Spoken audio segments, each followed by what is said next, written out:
Hey guys, how's it going? Happy New Year to you. 2021, here we come. We're in it now.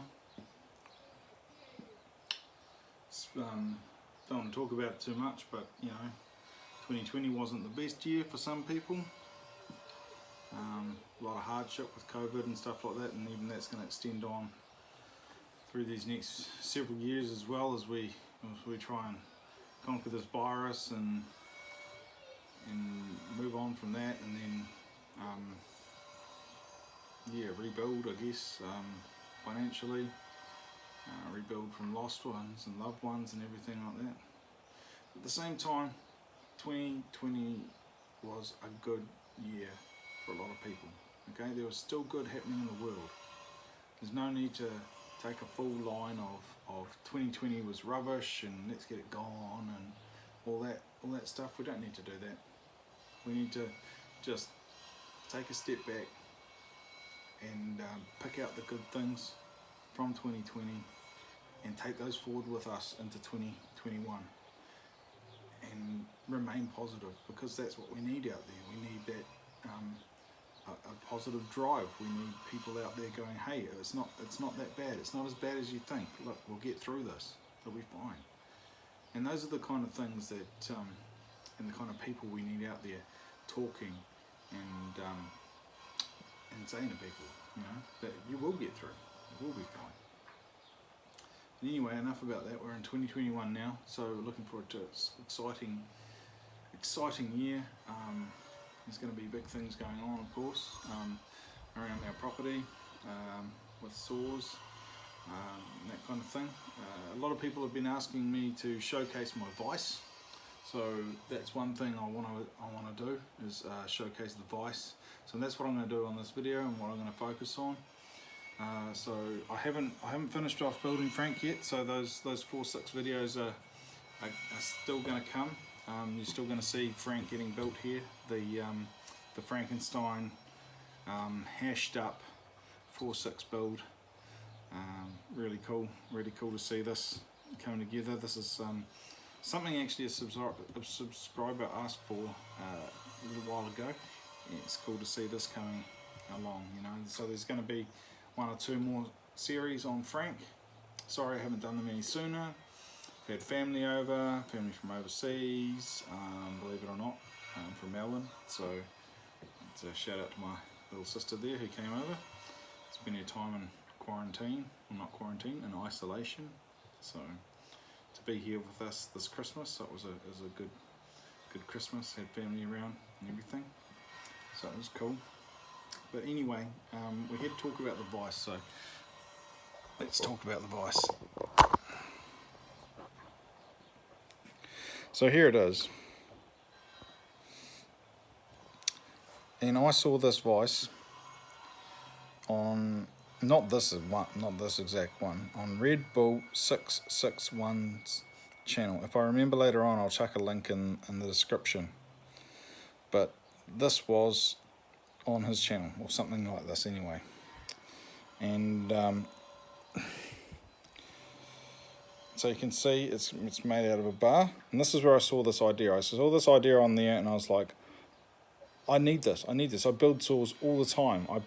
I'm building a saw all the time. There's always something on this Vise in general, you know. There's not long between builds, sort of thing. So I got him to make up. Well, I showed my mate that 661's Red Bull 661's video, and it was on disassembling a 461 or a 462 for, I think he was going to bore it out and tweak it out and stuff like that. Anyway, I saw something like this, and I'm like, I have to have it. So this is it. This is a bar off a 026. This is the original bar off my 026. So I got that cut down, and the guy cut out these discs here and put these cam locks on them. So basically you can swivel it any way you want. Now this one can lock off in all positions on the bottom here, so that's locked off there. So if I need to wrench on it, it's attached to the bench, bolted down, and the screws at the front are a bit superficial, but it's got proper bolts right through at the back. But that's where the main sort of weight tweaks down on it like that. So it can lock off there, or it can lock off at a 45 like that, wherever I want the saw to be. It just locks off, and then I can just lift that cam, lock and cam, and we're good to go to move it around again.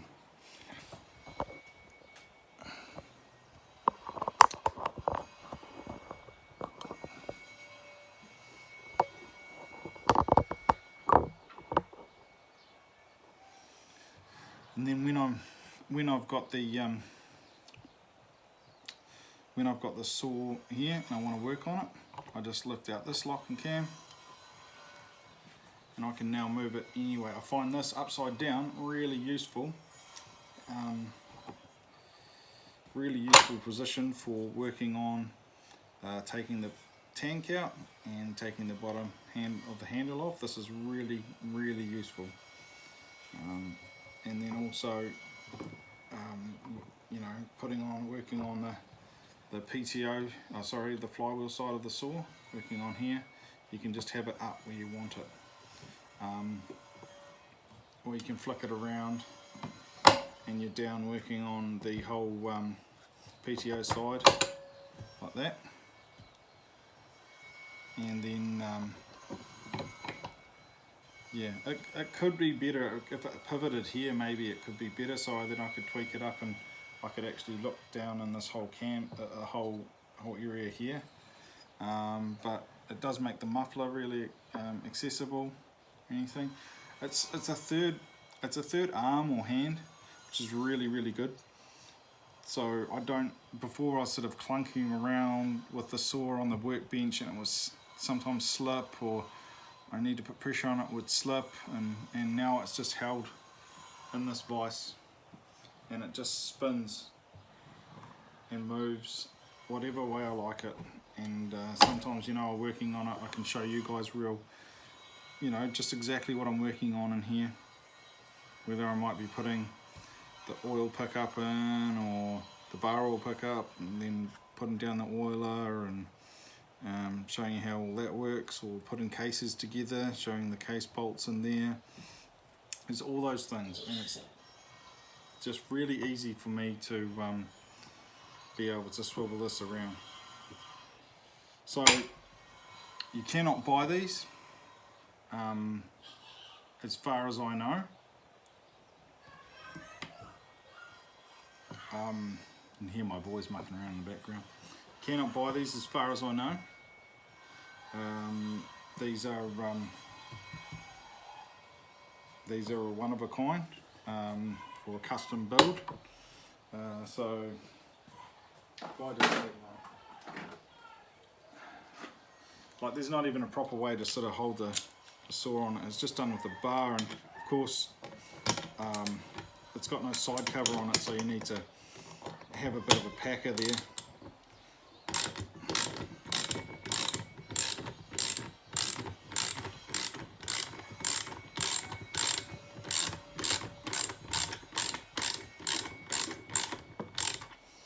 So just for the packer, I use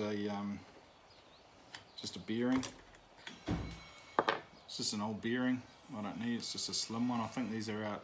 I think these might have been out of the video on my own 091T or something like that. I think those are that size bearing. So that's there. It's a perfect spacer. And yeah, the only thing I can't do on this is put in this area of the saw. Can't work on that area of the saw, which is all the tensioner and everything like that. I can't put on the plate to cover that. So those are the last things I usually do on the saw, and I don't really need it in the vise to do that. So that would be the only downside to it, I guess. But as far as it being able to move around and do whatever, it's really good. I do have to take the tensioners off. That's another problem. I do have to take the tensioners off if I want to have the saw slide to its full extent, which I usually work on it out here. Anywhere and out here in the bar end slips over over the clutch area, so I can't get into the clutch area. So I have it right back here. So I usually take off the tensioners or loosen them right off to get them sit in this hole. So that's one thing I would like to improve, was like have a slot cut down here for the tensioner to be able to move right back in, so I don't have to fiddle around with it. This is real hardened steel, these bars, so I don't quite know how to do that. Yeah, drills don't really drill through them or nothing, so I don't really know how to do that. But I'm sure some clever person out there could do something like that on a bar if they wanted to. On Red Bull 661, he has just a piece of shot. It's quite thick, and it misses. It's thin enough but thick enough not to break, and it misses this whole tensioner section out from the bar, and so he can have the tensioner on it. So his one in that respect is a lot better. He can't lock off the bottom. If you see this video, if I remember to put the link in, he can't lock off the bottom. The whole thing just swivels like this all the time. While I mainly have it swiveling, I mainly have it free down the bottom. I don't often lock it off, but when I need to, if I need to really haul on something like a clutch, or I don't know what that might be, if I need to, you know, to have the ability down the bottom to lock it off is a lovely optional extra. Again, that's not something I asked for, that's just something the guy who created this did. As I say, a real clever engineer. He's actually made a newer version of this, and it's got a curved bar in here now, and it's painted in Stihl colours, orange and black. Looks really good. I don't know what he's done with that. I haven't heard from the guy in a while, actually. Should contact him up. But he used to be my neighbour at where I used to live, and then he moved, and then I moved. But yeah, like, it didn't cost me a lot for this. I think you know the MS280 video, the rebuild I did on that? That was his saw, so that was the trade-off for building this. So I fixed his saw, which is, I think, pretty much a rebuild. And yeah, it was a rebuild. Of course it was. It's one of my better series, I think. And he built me this, and that was the trade-off. So I don't think this really cost him anything, and I don't really think that MS280 cost me anything really, you know. I think there's a few dollars worth of parts in there, but you know, relatively cheap apart from my time for what I got here. And I don't know how to weld or anything like that. Don't have access to the tools that can drill through this sort of plate or weld these sort of angles up or anything like that. I don't know how to do that. That's not my background. So to have a contact like that can make this up for me, like look at a video and go, right, yep, okay, I'll build it for you. It was really, really good. And another thing that he did is he come and measured up to my height. So this is actually made to where I would work on a saw based on the height of this bench, and so it's really comfortable for me. And so he measured, that was the only thing he measured. He measured how far out it would come, and he measured how far up it would come. And those are the only two measurements he took. Apart from that, he made it totally just off that YouTube video. He just got the idea in his head and made it. And it's just, yeah, you can see, you can even, this can be free, so you can just swivel it around. This is the bit that I mainly lock off in different positions though. Yeah, it's really good.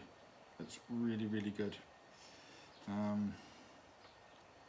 I had the drill, it's got another big nut like this underneath the bench, so that I actually had to drill that through the bench, a hole through my bench for this nut on the base to fit in.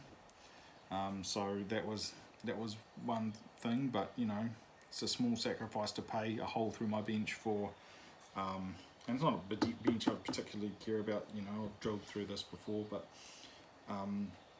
yeah, just to have this, yeah, and it's so versatile. This has changed the way I build chainsaws, and for the better. I think it's faster, it feels better, it feels quite professional actually using this. Not that I'm a professional in any way, I'm not saying that, but it does feel quite professional using something like this to do builds on. What it's not great for is small repairs. Sometimes a small repair or a small fix is not worth taking the bar off, taking the, you know, all side covers off and taking the tensioner out and putting it on here. It's not worth all that work if it's a small fix like I don't know, what is a small fix on a saw? What small fixes do I usually do? Taking off and on a clutch drum or something like that. It's not worth doing all that to fit on there at all. So yeah, but I'm really stoked with this tool. I can't. If you're into building saws, and you've got someone who's clever or yourself is clever in this way, then make one. Do it. If you build saws like as much as I do, if you're constantly building saws, like even one a month or whatever, this is a saw building jig. It's a saw building vise, and it doesn't get much better than this. I lube every now and then between these plates, and then underneath where it spins, so that's full of grease and stuff, so it spins nice and smooth for me. But yeah, apart from that, this is one of the best tools that I own for chainsaw work, and I sort of rate it like that because it's custom made. Not a lot of people have these, not a lot of people have seen these. I don't think actually, when I show my friends, I don't actually think they understand it a lot because they don't build saws and stuff like that, so they don't really understand working on saws. But if you understand working on saws and building saws, then this is what you want. You actually want this. So yeah, I think I'm going to leave it there, stop rabbiting on, and you're free to ask any questions. If you feel I haven't covered an aspect about this that you want to know about, then please ask away. More than happy to answer the questions there. I do have an email, but I always forget to check it, so I'm sorry about that. Actually, I've just checked it recently, and there's a couple of emails on there from Thomas. So Thomas, I apologise to you for not getting back to you, buddy. I suck at the email thing. I thought I'd be good at it because that's what I do for work, but I don't check it. I just don't check it. So yeah, I apologise Thomas for that. Oh, and thank you for sending me that Stihl guide as well. That PDF, that's really useful. I've had a quick squiz at it, and no doubt that will come in handy in the future. Yeah, I don't even know where to get it from. I don't know where you got it from. Must have found it online somewhere, but it's really good anyway. It was like a manual with it's the full Stihl manual with, like, I think it was everything they made in it, and spark plug types and all sorts of things. So it's really good, like a mechanic's shop manual sort of thing. Yeah. So yeah, that's that. I'll show you a wee Christmas present that I got. Sorry, I don't know what happened there. Touched something on my phone and the video cut out. Anyway, I'll show you a little Christmas present that I got, and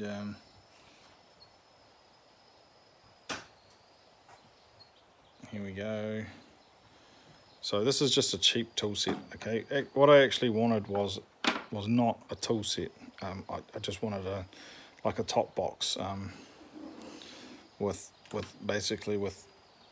some drawers in it and stuff like that, so I could expand my thing. But for an extra few dollars, it came with all these tools. So this is a cheap set. All I was after was a top box. Most top boxes were going to cost about 200 New Zealand dollars, and this was 240 New Zealand dollars delivered to my door with all the tools in it. So for an extra 40 bucks, I got a bunch of tools. So as you can see, all the sockets up there, one's missing because I was just using it before. Just the big socket here.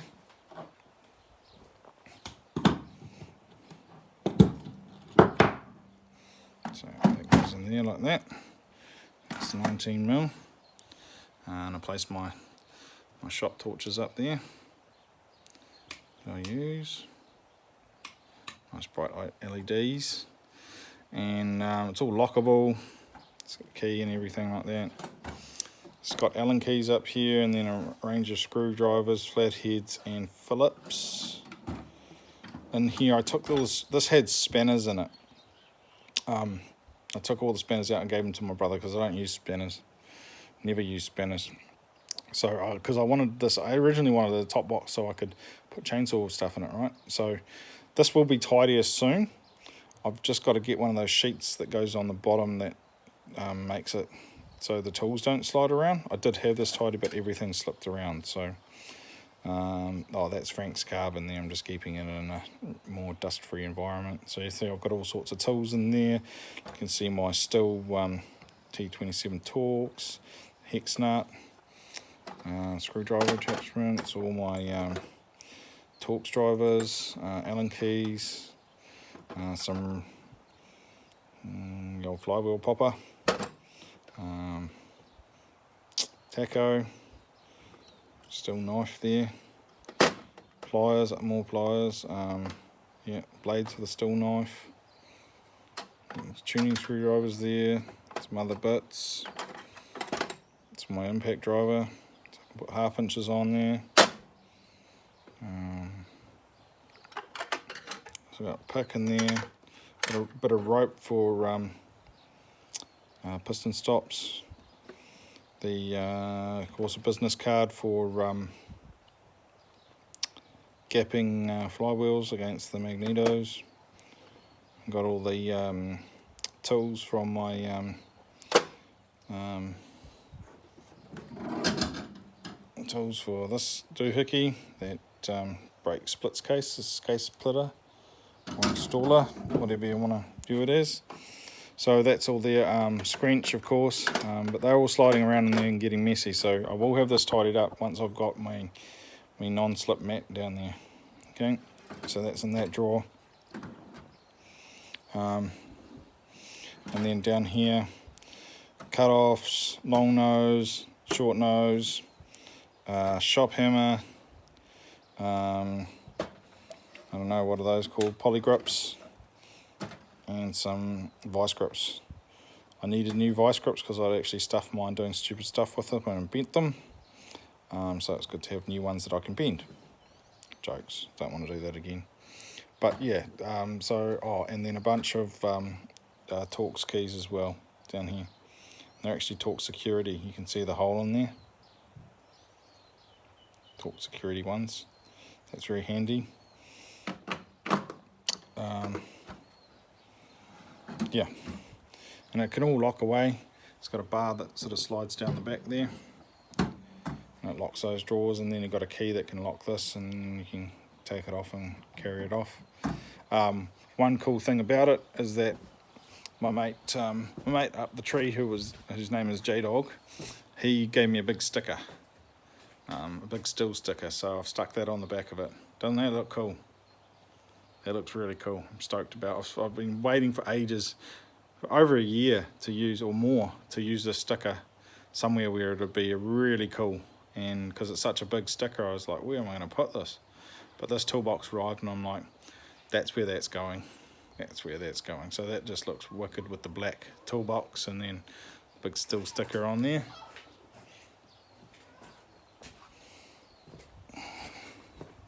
All sorts of things there, climbing kit, hole borer, all sorts of things. Love this, big Stihl banner. Anyway, you've all seen that.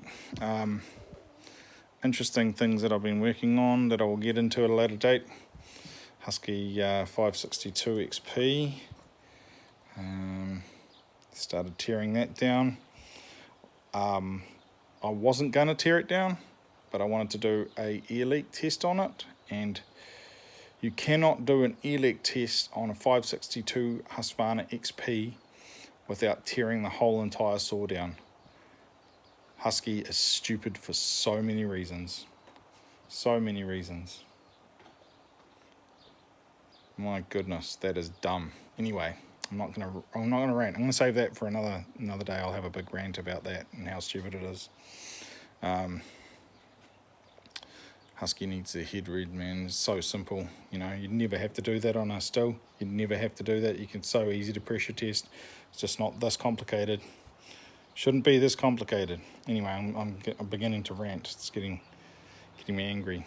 But I gotta go. So, wife's home. She's just bought the shopping home. So, gotta go. Stihl for life, guys. Good to see you in the new year. There'll be more coming. 2021. Stihl for life. Here we go.